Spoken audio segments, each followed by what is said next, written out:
All right. Hello, everyone. Welcome, and thank you for joining us today. My name is Joshua. I'm joined here by Guy Sella as well. Um, Very glad to have you guys here today. Uh, I had a little look, and we have people today across the agricultural value chain. I see some of you guys working with different crops, different climates, and of course, different scales. I see some of you guys are focused on the broad acre commodities, and I also see some of you high value specialty crops. And again, many of you are operating in roles that connect farming to the processing, to the trade, to the food production. Now, despite these differences, you guys do all share the same challenges. All right. So today I'm going to give you a little introduction about YieldZap, um, how we came forth in this industry, how we stand out comparably about other technologies in this industry, and how we incorporate with other current technologies in this industry, which I think is going to be a key point. All right, so let's begin.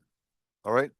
Now, agriculture is under pressure from all directions. One of the big factors is the climate variability.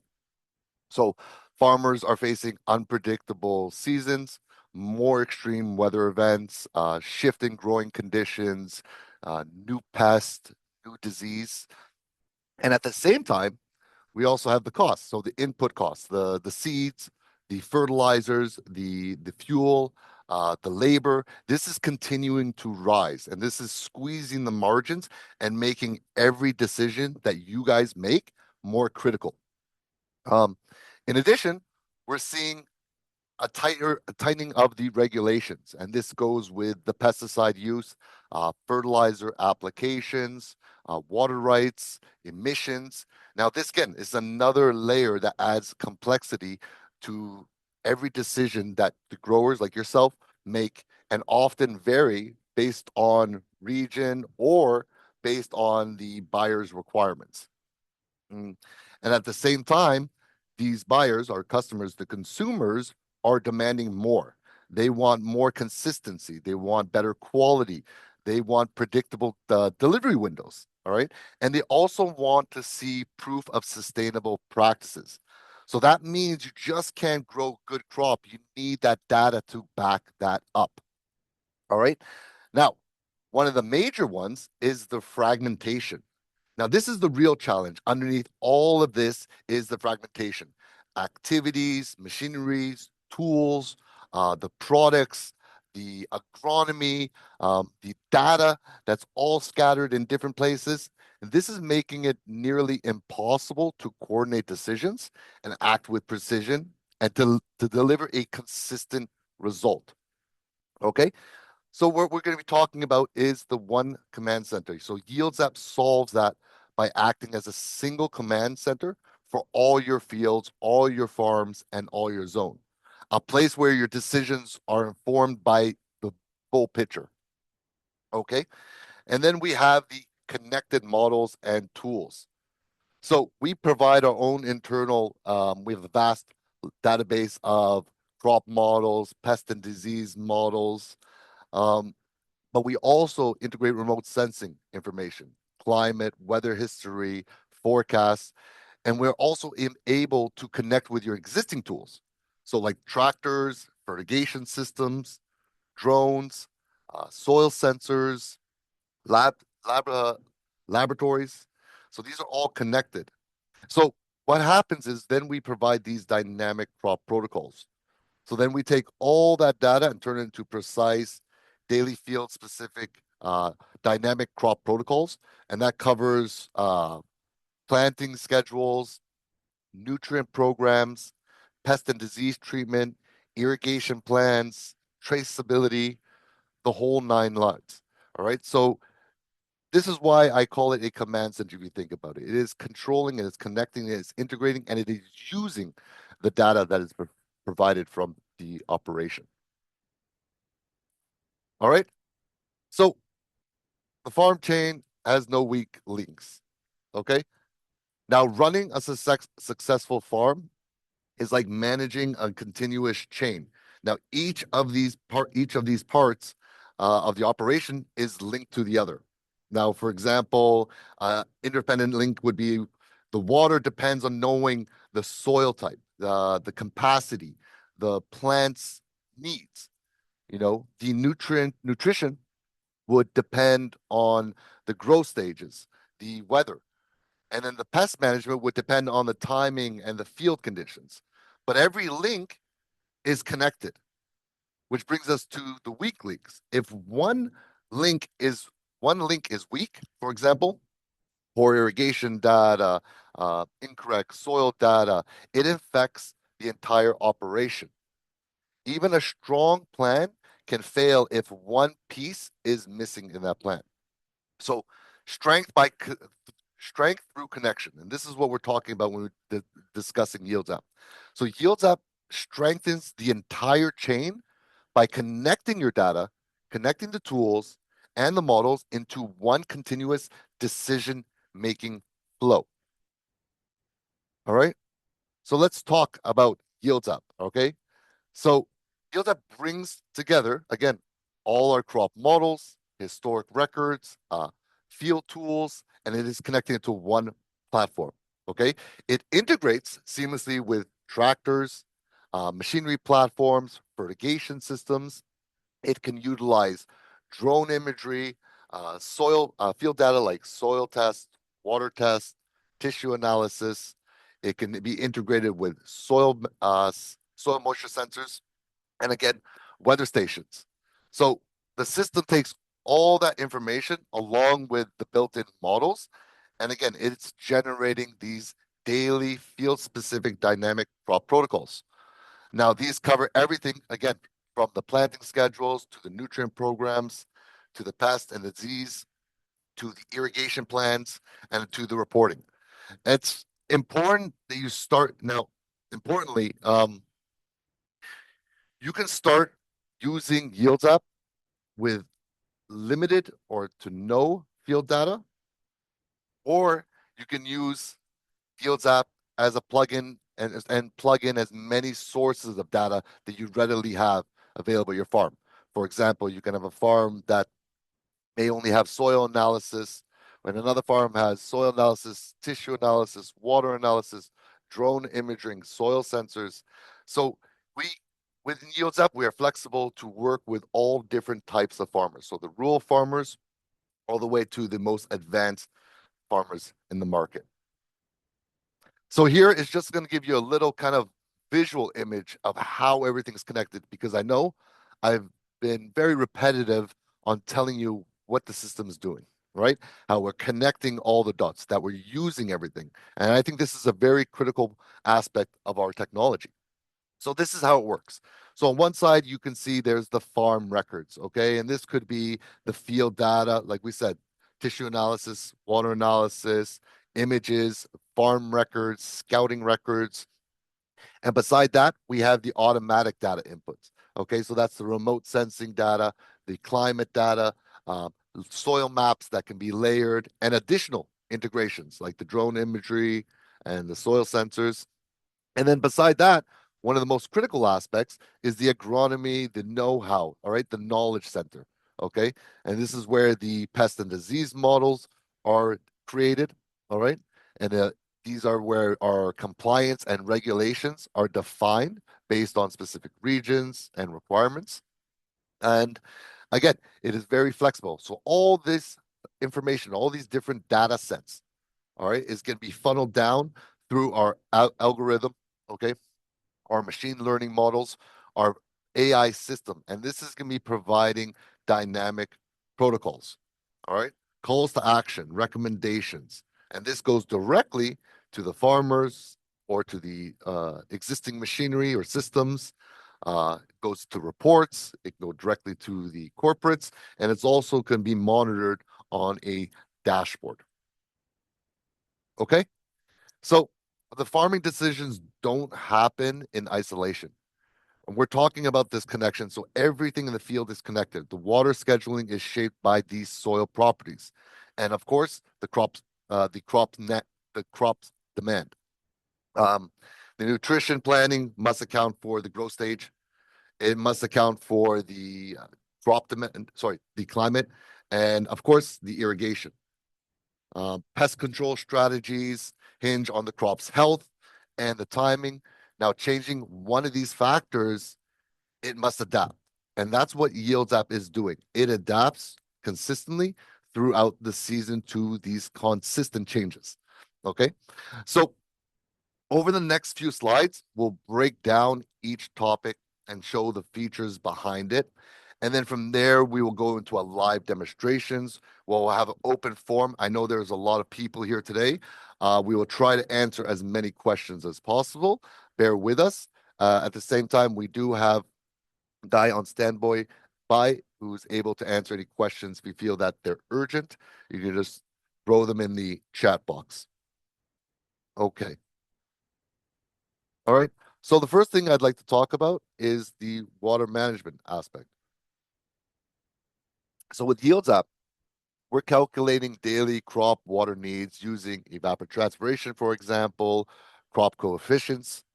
All right. And this, again, we talked about, we're matching the soil water holding capacity. We're determining the volume that is needed. All right. In addition, we're able to give some sort of forecast assessment that's factored in to reduce stress risk and to make sure that the schedules are synced with the nutrition and pest and disease protocols. So nothing's conflicting. All right. So you can have a clear mind when you're focusing on the water and know that anything else is going to be taking considerations like the pesticides or the fertilizer program. All right. So this is for people that don't know the evapotranspiration, just to give you guys a little information. So it tells you how much water your crop is losing through the evaporation. So that's the soil plus the transpiration from the leaves. Okay, this is calculated using temperature, solar radiation, humidity, and wind speed. Okay, and this is helping Yields App essentially estimate how much water is needed to be replaced by irrigation. All right, so ET equals how thirsty your crop is. Now, that's not just the only form of data that we can utilize. Rainfall forecast. Okay, so the system can provide you alerts to avoid irrigating right before rainfall. Just irrigations after rain based on how much actually hit the soil. All right, and how much water can the soil hold. Okay, so can it factor in the intensity, light drizzle versus heavy storm, and prevents overwatering. So this is in return going to start saving you cost. Okay, another one again, temperature. So Yields app is monitoring the temperature. All right. So we understand the more water loss helps anticipate heat stress and schedule timely irrigation. Also, the affects the water demand by the crop stage and fine tunes irrigations before the heat waves. Okay, so the system is intelligent. It is dynamically working with you as the season progresses. Okay, another factor in regards to the water section is the wind, humidity, and dry conditions. Okay, faster water loss from the soil, high humidity equals slower evaporations. This also helps refine the evapotranspiration and soil moisture loss calculations. Okay, so all the machines in the back end is doing the heavy lifting of deciphering and calibrating and figuring out what this means in reality. All right, when I say reality, is irrigation schedule essentially. Okay. So let's talk a little bit about the crop nutrition. All right. So in Yields App, we use nutrient uptake curves. We have specific crop models to know specifically what that crop needs at each growth stage. And then the system is able to match the available products to their nutrient composition and also optimize on cost and compatibility. All right. In addition, we have the ability to layer data. So soil maps, um, soil analysis, tissue analysis, water analysis. And again, this is being aligned through the nutrition schedule with the irrigation and the pest treatments. Another tool we have is the monitoring and growth tracking. So the satellite imagery detects crop stress early.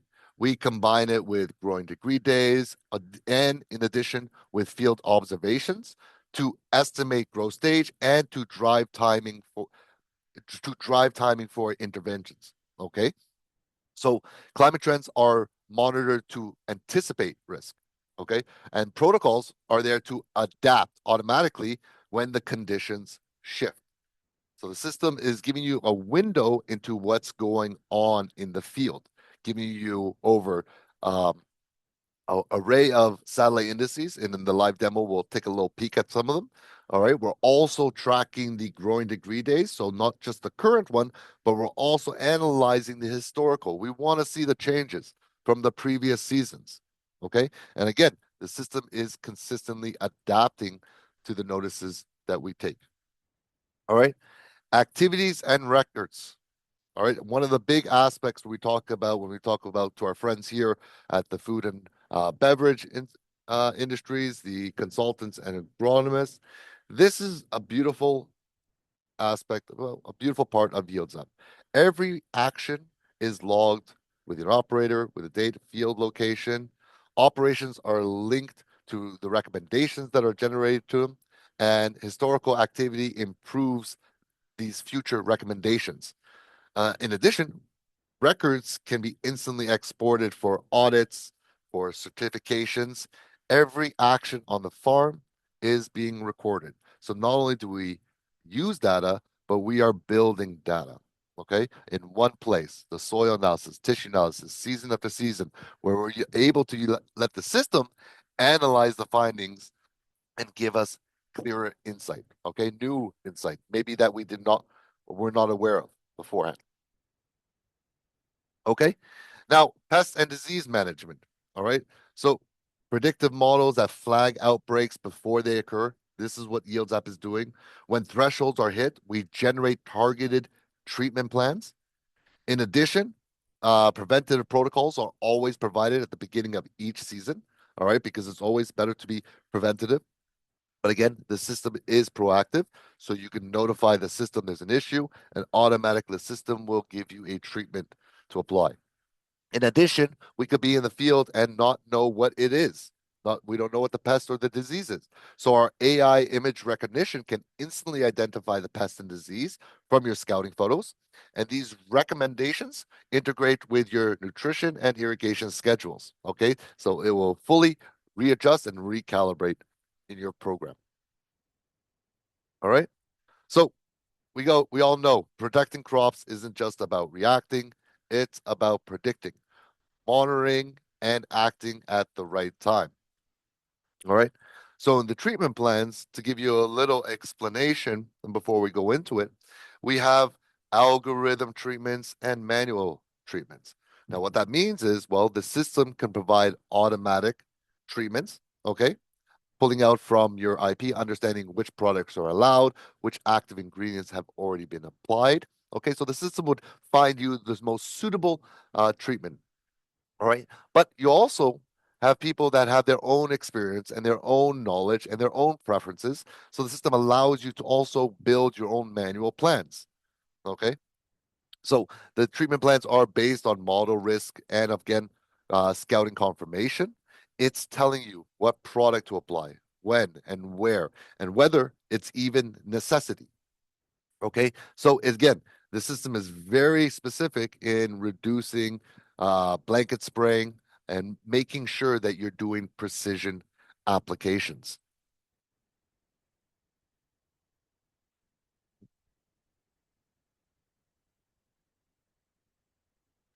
All right. Pest and disease management. So by combining pest and disease models, scouting insights, targeted treatments, farmers will stay ahead of outbreaks, reduce chemical use, lower your cost, and of course, lower your environmental impact. Okay.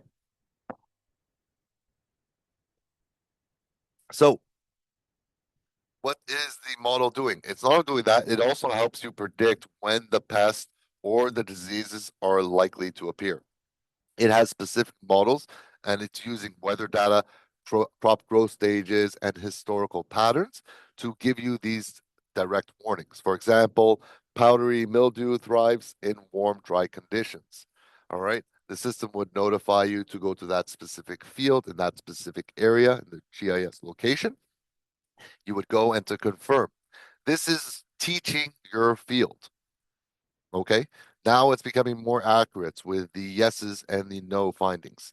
All right. So late blight risk increase with prolonged leaf wetness. We're using that. So we're monitoring that weather as well. So we can already trigger this. So this is helping us target, helps us target and what to scout, what to scout for and what to look for. Okay. Sorry, when to scout and what to look for. That's what I want to say. Sorry about that. It's my morning, gentlemen and ladies. Okay. In addition to this, in the back end of the system, that the crop models, every crop is also defined based on how it grows over time and uh, what are the risks based on the specific pest and disease, and at what stage do they attack or most vulnerable for that pest and disease. Okay, so that was a little bit about the pest and disease. Again, one of the main features with the tool is the scouting and field observation and detections. Okay, so this is really important because this helps validate and often refines model predictions. All right, again, we talked about this. It could be manual by the agronomist or the farmer. All right, or it could be remote. So it could be from an integrated tool from a drone that has a specific model that's able to trigger alerts. All right. And again, it's able to capture actual symptoms, okay? Spots, holes, wiltering, larvae, etc. So, like I said before, Yields app gets smarter by learning from what you see and what the system is predicting. Oops, sorry about that. So, procurement, traceability, I know it's big for you guys in the agribusinesses here, some of the fertilizer guys and the food and beverage guys. Every action in the system is tracked from the planting all the way to the harvest. All right, essentially to the shipping, essentially. All right, for the complete traceability. Compliance documentation is generated in real time.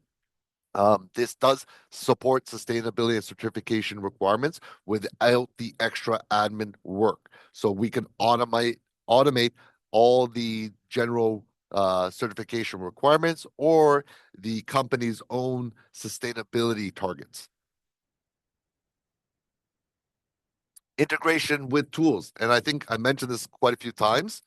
We You can use Yields Up by itself, not a necessity, but you can also add more information.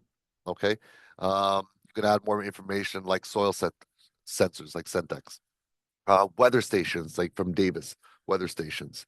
We have the ability, sorry, that connect with the tractors, the fertigation systems. Okay. And data from these tools is pulled into the protocol for these greater accuracy. Okay.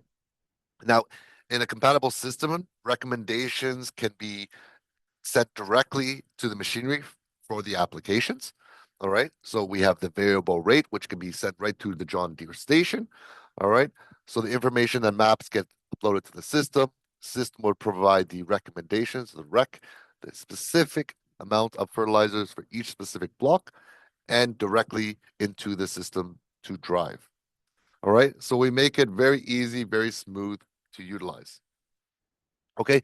Now, what I'm going to do is, I'm going to do where, yeah, what I'm going to do right now is I'm going to start with the demonstration.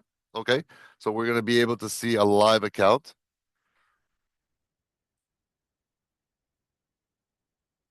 Fantastic.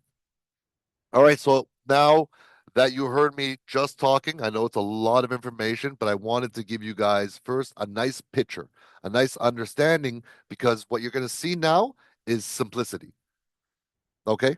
And what do I mean about simplicity? Well, essentially, what I'm looking at right now is we have our farms here highlighted on the side, and each farm, we go to it, will have its own fields with its own crop growing. Okay. And that field could have its own zone, multiple zones in that field. Okay. And if I want more information for that field, I'll just go and click there. So what did I need to start to build this? Well, essentially what I needed is very simple. I needed a crop. I need a boundary, so I need to know where it's grown. All right, so I can have a map. This will let me know my IP, or what region I am, so what products will be available into my region. Okay, I need to have a planting date, so I need to know when this was planted. Okay, if this was an orchard, I wanted the initial date because the system will understand that it may be in a juvenile and non-production status. Okay, um, I want to know my target. I want to know what you want to achieve, so I need to know my target yield. All right. And then everything else would be additional, other than the crop type and the variety, target yield, and actually having a farm with the boundaries, you're ready to go. And the system is able to open its wealth of data and models, pest and disease and crop models. In addition to that, it's going to start bringing in a wealth of data from the climate, historical information. So we're going to take a look at this right now. Now, we're looking at the field dashboard right here. And I apologize if I'm looking at the screen. I got it on the big screen. My eyes have dwindled in the years. So what we see here is this is the dashboard on the field level. Now on the top of the screen, this is what I would call the agronomic tools. Okay, so these are all these agronomical tools that are available for me to use to get specific actions. Okay, so fertilizers, irrigation schedules, scouting, those are my tools that I have at my disposal. On the left-hand side, you'll see that we have more of the farm management aspect. Okay, and this is where the activities, the logs, the reports, the analyzing data, that would stay on that side. But I'm just going to talk right now on just a little bit on the agronomy tools. All right, if we have a little time, maybe we'll talk about a little bit of the farm management, but we could always continue that on the next session webinar. All right, so we have main issues. I can see the next treatment, so I can see what products, I can see the current field. All right, what it is, open field, the size of the field, the soil health score. I can see all my alerts and notifications right here. Okay, so if I have an alert, as we can see here, for a pest or a disease, okay, it's notifying you to go to the field and to check out CS specific issues. You could also have notes from your consultant, all right, that you want to do specifically something specific in your field. That can be in the notification alerts as well. And as we get below, we'll see a little more information pertaining to the crop. Okay, so now we see the crop, the variety, we see when it's bud break, we see our target. Okay, we see the current growth stage. Okay, we can see that it's utilizing growing degree days. And again, I can connect this to my weather station. We're using local weather stations. The accuracy can be adjusted and fully flexible right on the screen. All right, I can see when we're going to start ending, and then I can see the actual field on the map. Now, this is great because this will open up the door to all the satellite indices. All right, so to look for crop stress, for example, or moisture. So we can take a look. So NDVMI, the moisture index, just to give you an example, I could look through different dates. All right. I can track different indices. So I have a full, at my disposal, I have full access to all those satellite indices. Okay. And each one looks at a different factor. All right. In addition to that, as you can see, I'll just click off let's do a little true color, just put it in. And what I'm going to do is just show you in addition to that. Now, if I right click the field itself, it will pull up a layer. So this is layered information that we don't have it in every specific regions, but in USA, in European countries, we do have a lot of good information that we're able to provide a basis. Now, this is again, this would be for farmers that maybe don't have the access ability to doing soil tests yearly, tissue analysis. So again, it gives them a platform to start because it's a good platform to start giving nutrient programs, planting dates, harvest suggestions. This is where the data helps the farmer. Now, if we scroll down, we can see a beautiful calendar, not a beautiful in the in the way of they are pest and disease, but here I can see when the pest and disease are going to be most prevalent at that specific time. Okay. And again, the system's going to be looking to see when that pest is prevalent and at what stage is that crop uh, risk to that specific pest. It could be that the pest may be prevalent, but at that specific stage, it's already past the stage where it could be attacked and damaged. All right. So this is the intelligence that's going behind the scene. Let's give you the recommendations. All right. Beside that, we have the water requirements. So for this field, for this crop, we know the total season requirements. All right. We also know what is the remaining, how much water is left, and then a little forecast of the next 7 days. And beside that, we can see we're also recording the precipitation, the total season, all right, and the remaining assessment. Okay. Now on the right-hand side, we can also start tracking by nutrient the nutrient budget. Okay. So the update to the target to what's been actually applied on the field. All right. So you can start with some specific target, but as it progresses, you may change your applications and you're able to see this very clearly.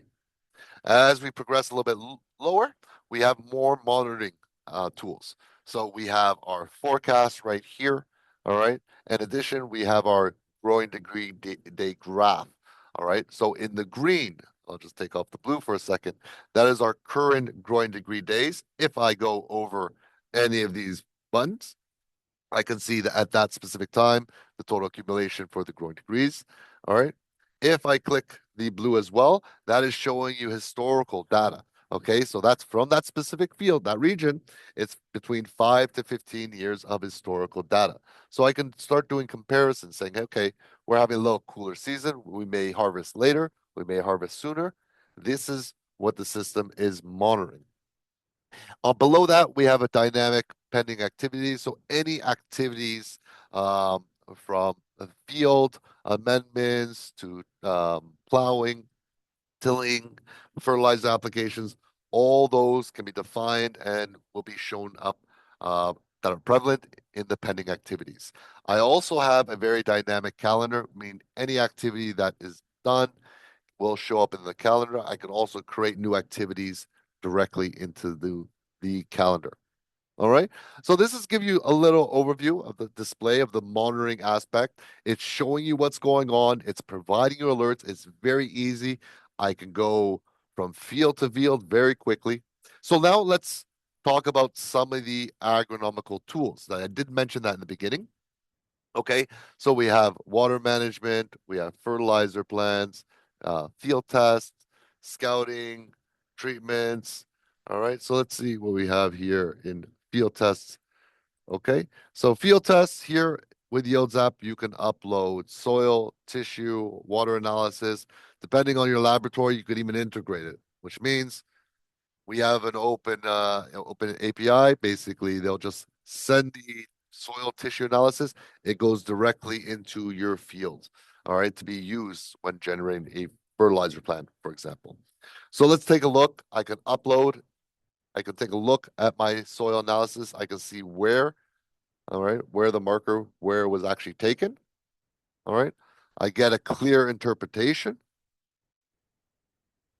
All right, you can see the interpretation right here. The system has all the specific extraction methods and all the different forms of units to make it flexible for all the people that are using different variations. Okay. In addition, the laboratory, we can predefine it based on the laboratory. If you're using a consistent laboratory, just need their extraction methods, and then we define it in the system. Okay. And then when all you have to do is upload your report, and you'll get instant interpretation. Okay. So those are the field tests. Here we have our fertilizer plans. Very simple. The system will automatically generate you a full seed fertilizer program. Now you can do it yourself. You can manually create a fertilizer program.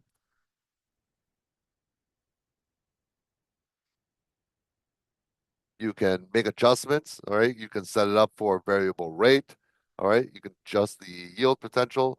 I can utilize field data, tissue or water analysis. I can define my fertilizers here. I've already predefined it. You can see highlighted. Those would be my default fertilizers. So that means when I generate a recommendation, I want the system to only use those fertilizers to give me that recommendation. Okay. I can see my specific nutrient targets. Okay, so this is giving me a kind of window of what I'm trying to achieve. Now the system has to find out the product. Now the system's also going to look at the cost, okay, and the nutrient composition and compatibility, and to make sure you're not over applying any nutrient that's not necessity or not won't be readily available in your soil. Okay. Here I also have the flexibility to make some adjustments as well. Okay. Now, if I'm all happy with everything, I use the soil test or I didn't use the soil test, but I have my fertilizers I want, all I have to do is generate a recommendation. It's that easy. You have a full fertilizer recommendation. Now, as the season progresses, you can add a tissue analysis, it'll recalibrate, readjust. All right. This is direct precision accuracy of feeding your crop exactly what it needs, not more, not less. All right. I could also take a look so I can see my requirements. So now it pops up. I can see if I apply those fertilizers at those specific stages, I am 100% at my target. Okay. That's what I want. All right. And as cross my fingers, good weather. That is a beautiful situation.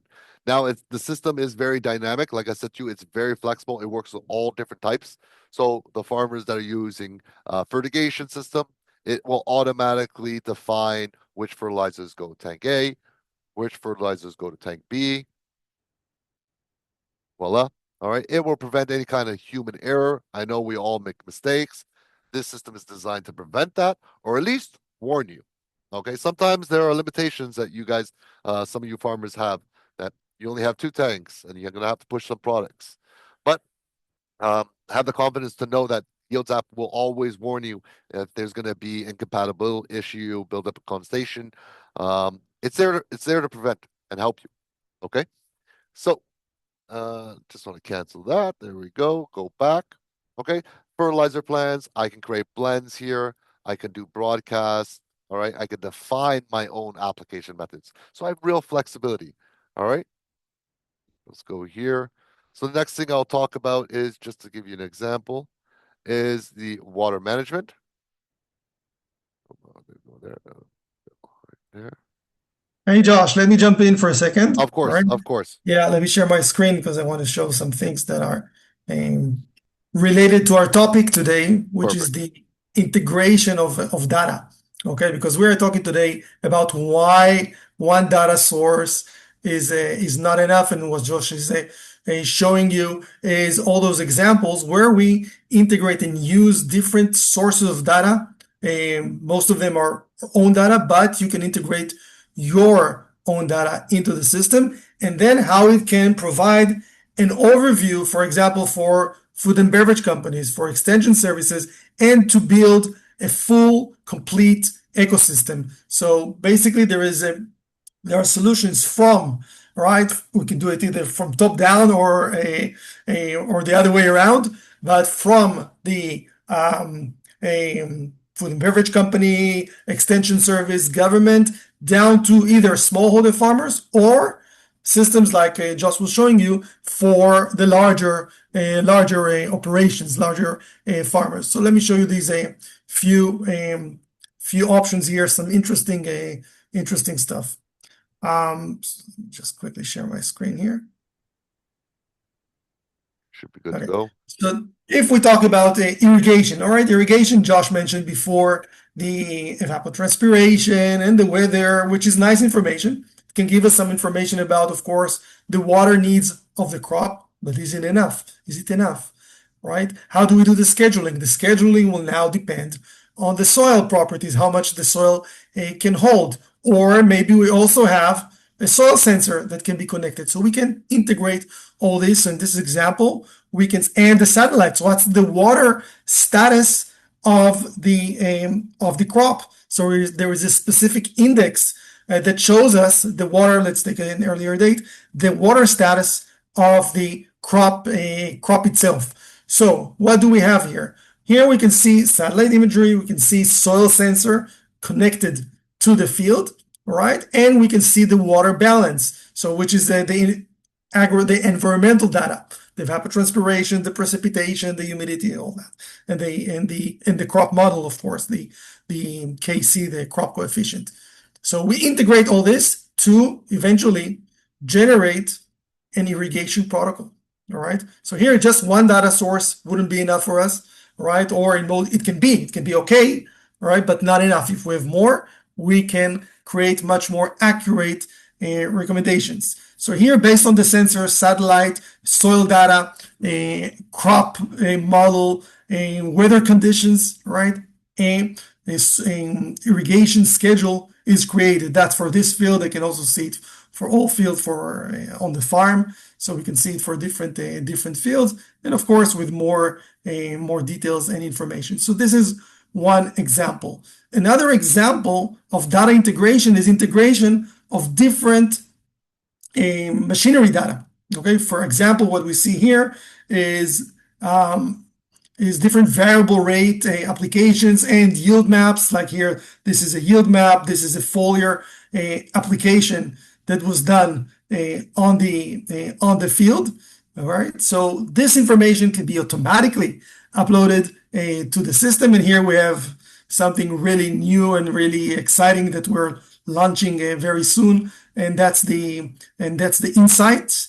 Okay, where on the insights we actually overlay all this information and provide new insights. For example, let me give you a simple example of why is that important and interesting. I'll show you here, which also gives us an explanation of why one data source is not enough. Okay, so what we see here, I'm just showing a simple example. All right, a very simple example. If you can take a look at this field over here, okay, and we can see here two sources of data, only two for simplicity. All right, we can see here the biomass, the NDVI, the most common vegetation index. All right, there are better indices. All right, like Josh mentioned, there are multiple ones. Here I'm showing the simplest one compared to soil information, soil type, all right, soil texture and type. So the orange lines here are the soil types. And of course, here is the NDVI imagery. What can we see here? Here, we can see it visually. Many times we cannot see it visually, and then the AI will provide us this information. We can visually see that the yield, or the NDVI, the biomass, is highly related to the soil type. Here you can see greener color, and it matches exactly this the soil boundaries, the soil type boundaries. We can see the same here. By the way, the west side of the field is greener than the eastern side, and here we can see it follows exactly the soil type boundaries, which is, again, here is a simple insight. Okay, simple insight, but shows us a good example of how different sources can help us in making decisions, right? Because here we could see just, all right, the yield is lower on the eastern side, but we don't know why. All right, we don't know why. Now, in order to know why and to correct it, all right, we need more information. So here it was obvious and easy. Yeah, it's the soil type. Now, what's in the soil? Let's see what's in the soil. And then we can do our soil analysis, or we can obtain more data about the soil and understand what's in the soil is actually limiting our yield and what we can do. Okay, so that's a nice simple example of multiple layers of data. And here, obviously, you can add additional layers like drone imagery, yield maps, foliar applications, herbicides, variable rate fertilizers, and all this information. So this all integrates into the system that helps the system basically. Then we can make better decisions. Okay. Now this can be on a farm level, but it can be also on a corporate level or regional level, government level, etc. So it's the entire ecosystem that it is built based on this data. And if we're talking about a digital ecosystem, we're talking about having full visibility of all the farmers, many food and beverage companies, and many extension services are using it to have the full picture about, we'll see some examples about all the farmers in the region, to see yield trends, to see harvesting windows or planting windows, harvesting windows, the risks at the different farms.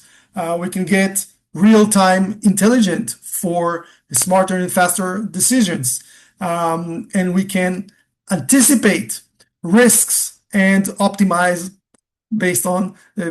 our decisions based on these risks. So this is from top down, basically, that you can have all this kind of information, and what Josh showed you before on the overview is essentially information that is obtained automatically once we draw the polygon. So once you draw the polygon of the farm or the region on the map, we're already starting to process all and to connect all the available sources of data that we have available.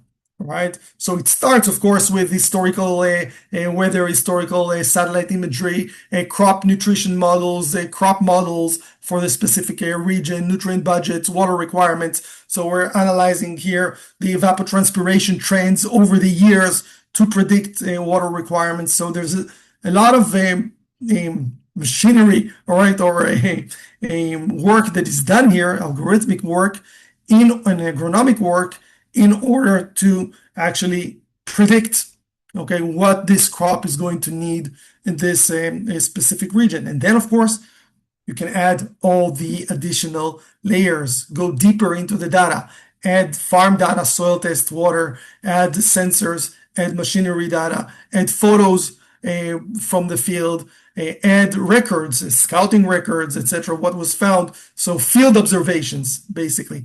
And all this all together essentially makes the decisions much more accurate.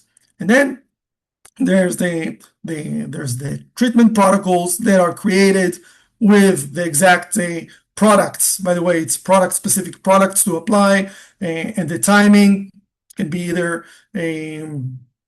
organic or non-organic, depending on the farm and the certifications or the regulations that you have to meet. You can add scouting records with the photos. It will also identify issues in the field. Fertilizer plans and irrigation we've all shown. So this way you can manage all the data in one place. Now, I just want to show you the crop distribution, all right? Because we acquired experience with many crops, all right? So this is just main crops, all right? We have hundreds of crops already working with the system, but the main distribution of crops, or the main areas, we're dealing with, of course, open field crops like a wheat, oats, sunflower, canola, corn, obviously. And this is in Europe and North America. In Latin America, we have sugarcane, large areas. We have rice as a main crop, vegetables, a lot all over, berries, beans, vineyards, so orchards like avocados, citrus, coffee. This is all managed. These are the main areas, and it's distributed all around the world. And as I mentioned, we have the solutions I want to show you for the smallholder farmer and for the large farm. What we saw today is the more advanced platform, okay, that is managed or by the larger farmers or by agronomists with all the agronomic tools. So it's a complete farm management system. But we have the solutions also for the small holder farmers that get a very simple app, okay, with all the recommendations directly, whether it's they can report pest and disease, they can identify pest and diseases, they can see all the treatments that they need to apply, and they can get access, or they don't get the direct access, but it's based on all this data and information that we've shown you, and integrating all those multiple data sources. Also very important to remember that when you have a fragmented systems, they don't speak, they don't correlate. So irrigation affects fertilization. Fertilization affects pests and diseases. It's all related. You can't manage one thing without managing the other. And the data needs to speak. And today we have so much data. We have abundance of data, which was not the situation 10 years ago. There is abundance of data today from from the satellites, from the weather, from the machinery, but we're now stuck in how to use the data, all right? How to use all these sources of information, and this is what we do, because eventually the farmers, they want to know what to do, how to increase their yields, what do they need to do, okay? The companies, they want to see the overall picture. They want to make sure that the farmers meet the compliance, all right? They meet the criteria, they meet the regulations, regulatory compliance, and that they are sustainable, right? We will talk about sustainability. So we make sure that once we have all the data, all right, it also generates the programs according to the sustainability goals. Okay, some want to switch to regenerative agriculture, which is becoming a big trend. Okay, how do we do the switch? All right, how do we align the standards? This can be all done here. And again, back to the smallholder farmers, they get their water schedules. You see, today this is the rate of water they need to apply. This week, these are the fertilizers that you need to apply. These are the pesticides they need. Very simple, directly to their phone. That's with the smallholder farmers. Lots of it in Africa, in Asia, and some in Latin America. And here we don't work directly with them, of course, with the smallholder farmers. It's more with the companies, with the food and beverage companies, with the governments and with the NGOs sometimes, and something more to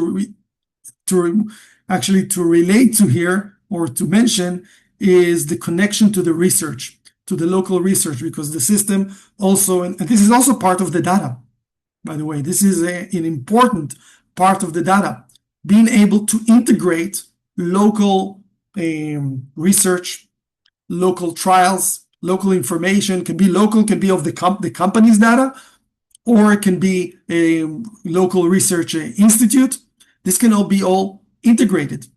And this also builds the credibility, or helps in localization of the solution, because the solution must be localized. Okay, localized in terms of language, localized in terms of products, localized in terms of local research. Okay, we want to align with the local research, and then the system keeps improving. Okay, so here we have some examples, or different crops, collaboration with the universities. These are interesting insights that come from satellites, by the way. Also, why wine index, vegetation index, is not enough. Look here, that's a very interesting one. These are different satellite indices, okay, which in this image, all right, we more or less from the same date, okay, it's just two different satellites, so the dates here are 2 days apart. But over here, we can see NDVI looks great, right?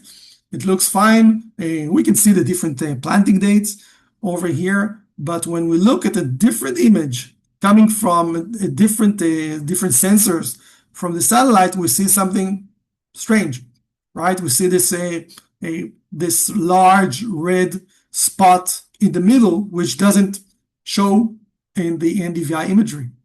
Okay, now this is a barley crop. And you know what we identified here?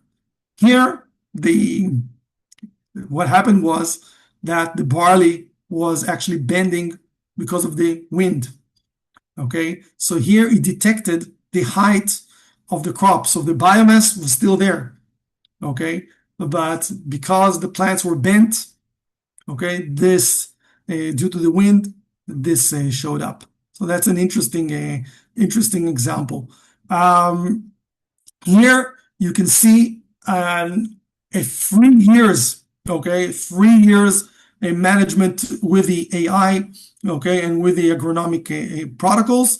And you can see how a field was recovered, field with many, more or less the same date or before harvest. We're talking about not a specific date, but days before harvest.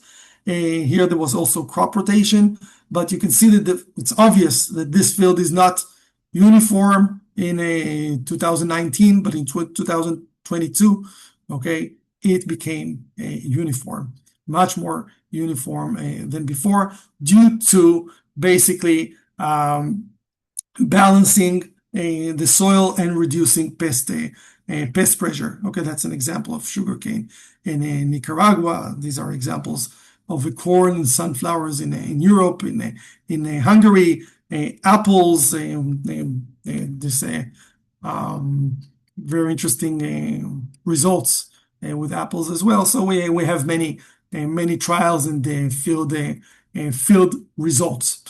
Yeah, back to you, Josh. Thank you very much, Guy. I appreciate There that. are some questions. I think we can answer some questions Yeah, before. you want to answer some of the questions? Okay, no problem. Yeah. So let's see. Okay, we have questions about the resolution of the images of the satellite. So that depends on one, on the satellite, two, on the specific index. All right. So there are some indices that can provide you 10 by 10. Some others are 20 by 20 meters. All right. Of course, we can get to much higher resolution depending on the satellite. You can even get to 3 by 3 meters, but this would be much more expensive today. On large scale, it's harder, but we have users that wanted the higher resolution. They pay more for the satellite imagery. Now about, okay, the small farmers. Okay, I see Francis asking about the very small farmer, 3 acre. Even 3 acre is big. We have farmers with 700 square meters. Okay, 500 square meters. Very small ones. Okay, that of course they use the app. Okay, and not the big platform. And regarding the cost, we don't sell directly to the smallholder farmers. We're working with in these cases, again, with extension services, with the food and beverage companies that either provide or sell the service to the farmers. But it's of course very affordable. Yep, I'll just jump in just to touch on that a little bit. The reason we're working with a lot of small scale farmers is because we are working with NGOs, regional governments, institutions, and cooperatives, and associations. So if you're interested in the technology side of it, this is a great way to introduce it to your cooperative or association. And this is what we're doing. We're trying to benefit it and make it scalable and affordable for everybody to have access to it. All right. So I just wanted to mention that. Yeah, and I will show you in a second also a certain dashboard. We have a customized dashboard, but that shows the full picture for companies, insurance companies as well, but also sugarcane companies, rice, with larger areas. So a question about how could YieldUp help with the regenerative farming? Okay, that's an excellent question. And actually, we've built programs for regenerative farming because the standards today for regenerative farming are not clear. We have companies that came to us and say, okay, I'll give you an example. A company, Sugar Mill from the US, right? A very large one. Their biggest customer said, okay, if you don't switch or if all your farmers do not transform to regenerative agriculture within a year, we start reducing the amounts that we buy from you. So they needed to turn older farmers to transform them to be regenerative. All right. But what are the standards? What is the plan? How do we do that? So we help them create the standards, okay, and implement them through the system, which means that on the system you have, okay, what kind of certificate do you want to work with? Okay, so you select the certificate and all the recommendation will adjust to that, including, which we didn't show because of time, okay, when to apply tillage and if to apply tillage, when to apply organic matter, liming, all these kind of things, cover crops, Okay, so it helps you, it guides you with the full activities, okay, to turn. You just determine your goal. And something, by the way, that we're going to do, a bit futuristic, but it's going to happen in the next year. You're going to be able to determine your goals in terms of, okay, becoming regenerative, becoming all these goals, what do you want to achieve? And it will customize everything according to your goals. Another question here about organic, I think same related. You can determine, let me show you about organic and not organic, just that you can see that. Okay, so each farm, before I go to the hub, each farm, you have settings. Okay, and on the settings, I can define whether the farm is organic or not. Okay, then I have my compliance. Okay, compliance and sustainability. So sustainability, as we mentioned before, so this is a Rainforest Alliance, for instance. Okay, the level of integrated, your score in integrated weed management, it gives you scoring. You saw the soil health index. Farm conserves watersheds, all this kind of information. So different certificates can be followed here, okay, defined and followed. So these are your controls of what you would like to achieve. Yeah, I have a question yeah. here. Slide, it says that they have the how can they use their own model? So he's asking, they have specific applications and models. How does Yields app adapt to that? Or is it, Yeah. All or right. I'll can show you that only in a use, second. I yeah, understand the question. Okay, I good. see. I'll just reply to it in a second. Just want before that, because we need to go to the other platform for that, for the data management. But over here, we can see overview of farms, okay, under this account with the season forecast, when the season starts, when is the mid-season, when is the harvest, what is the crop distribution, revenue distribution, all these what are the risks, how the farms are compared in terms of a soil health scoring and the trends within, and then I can go to each one of the farms and see more information. Now, a little bit about, we talked about agronomic models, we talked about data that Josh just mentioned, we talked about research that can be integrated, because again, so I'll show you some of that. Now, this is not part of the end user system, what I'm going to show you, okay? So this is where we manage agronomic data, okay? Crop models, and this is where we can integrate your research, your know-how, your references, etc. So let's see an example over here for a second. Don't be overwhelmed. Okay, it's a lot of data. It's a lot of data, and this is just crop. So, but just to show you what's behind the scenes in terms of agronomic data. We have the data that's coming from the satellite, from the weather, from the sensors, from the machinery, from the soil testing, from the farms, etc. Okay, but the reference, okay, the starting point is the crop model, the pest and disease model, and all that. So this is information that we keep about crops, for instance. About, by the way, for each specific variety. We can manage here specific varieties, not just the crop. So corn can have many different varieties. The sugarcane has many different varieties. All those crops, and each variety might have different models. Okay, different susceptibility to pests and diseases, slightly different nutrient requirements, different growth pattern. Right, so early season, late season crops, all that. So over here we have the general crop data, like the environmental data, like ideal temperatures, optimum temperature range, night temperature if relevant, yield range, type of harvest, etc. But then we have the crop model, how the crop grows, okay, in terms of growing degree days. And we can see that is accumulated or per stage. So this will Now, if I plant this crop, if I now put it on the system with a specific planting date, it will start running the model. What will it do? It will analyze the historical weather data and run it over the crop, over the model of the crop model. And this it will forecast when we need to plant, when we need to harvest this crop in this specific location, okay, where we planted, based on the real-time data of the temperature, historical and real-time data of temperature, humidity, etc. So we have the crop model. And then you have let's go to nutrient requirements. We have the nutrient uptake curves.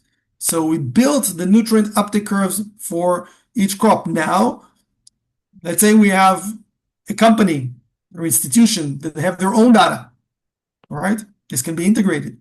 It's a matter of numbers here. It's models. It's agronomic models. I can put here 250 if I want, all right? So I can create a specific crop, and this will become the reference, okay? And we'll integrate the data on top of this reference. So we have the reference is the starting point, okay? And then we make all the adjustments based on the soil, based on the weather, based on the sensors, and based on the yield, and so on and so forth. And then we have nutrient distribution, of course, how the rate at which nutrients are applied. Then we have standards for, in here you have different ones. This is the SAP, tasseling for different growth stages. You have different standards of tissue. So for those who do tissue analysis, we give the interpretations. Then we have our alert settings. And what are the alert settings? We have all the pests and diseases of this crop. Now, this is not geographic related. This is not related to geography yet. These are the pests and diseases that attack the crop. Okay, later, it's integrated because it's not enough to know just what pests affect the crop, because it might affect the crop in Finland, but not affect it in Mexico. All right, so, and it might affect it, like Josh mentioned, at a specific growth stage. All right, so the conditions for the pest might be favorable, but if the pest attacks the crop only during flowering, for instance, okay, so if the crop is not at the flowering stage, we will not have an infection, all right? So here we can determine to which crops we want to display alerts, to which crops we want to be, with which pests, sorry, we want to display alerts, for which pests and diseases we want to apply preventative treatments, okay, that's for the automatic protocol, and what's the significance of each pest and disease. And here we actually define which pests and diseases attack the crop. Each one of them has a model, and what growth stages are at risk from these pests and diseases. Now, of course, this can be all modified. A specific variety might be, for instance, resistant to one of the pests that we have here, okay? So we can just take it out, all right? And then, or define the severity or the importance to a lower level, and this will affect the decisions. So there's a lot here. Irrigation models can be created. Why do we create irrigation models? And because we just said, okay, the crop requirements or the water requirements depend on the evapotranspiration, on the crop coefficient, etc. But in irrigation models, some crops we want to dry them before the harvest. So although the crop will still take water, right, according to the general the reference data, but the practice is to dry out the crop before the harvest. So we want to create a specific irrigation model. So different irrigation models can be created for the same crop, and then can be selected. One example, let's see now, for instance, another, let's see here, pests and diseases. So we keep pest and disease models. Let's see, one pest, one disease. I don't know. So a pest model, first we provide the where it is active in the world, and then what are the conditions, and here can define biofix, events, and so on. So there are many definitions, the growing degree days for each stage, the conditions, sometimes also the source of the information. If it's this one specifically is based on a specific reference, and some others are a result of machine learning and R models, but this is a specific reference. And then also we can define how we relate to this data and the averaging method, because in between, okay, in between temperature range or risk, in between every risk, we can define whether it's a weighted average, average, limiting factor. So because we have specific algorithms on top of that. This is the simple biological model. We have additional algorithms on top of that. So let's say some diseases, because diseases will include more information. Okay, diseases will include more information about like soil moisture, like a leaf wetness, sometimes pH, all these kinds of additional parameters that will affect the hours of leaf wetness, that will affect the disease. So here we have the general conditions, and inside, all right, we have our models that adjust all these conditions, of course. So it's not just what we see on the UI, there's more to that. And then if we talk about active ingredients, okay, so each active ingredient has its own properties, how it moves within the plant, whether it's systemic, contact, translaminar. So you see there's tons of data that is related to a very simple decision. In the end, the farmer wants to have a decision, and so this is the decision of, say, generator for the farmer. So here, 1 second. Sorry. Yeah. So that's the layer of crop data that we discussed before, or layer of agronomic data that can be customized and adjusted. Let's see if we have more questions here.